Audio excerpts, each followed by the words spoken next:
संजय लेले आणि अतुल मोने यांचा पार्थिव जे आहे ते डोंबिवलीमध्ये आणण्यात आलेला आहे। ही थेट दृश्य आपण या ठिकाणी पाहतोय। हेमंत जोशी अतुल मोने यांचा पार्थिव डोंबिवलीकडे रवाना झालेला आहे।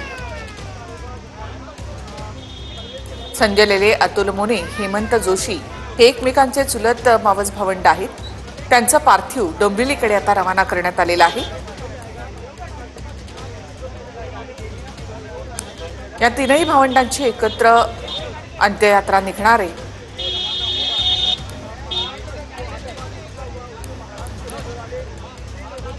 गुलाबराव पाटील हे देखील डोंबिवलीकडे निघालेले आहेत। संजय लेले अतुल मोने हेमंत जोशी यांचा पार्थिव मुंबईमध्ये आणण्यात आलं। मुंबई विमानतळावरून या तिघांचेही पार्थिव डोंबिवलीकडे रवाना करण्यात आलेला आहे।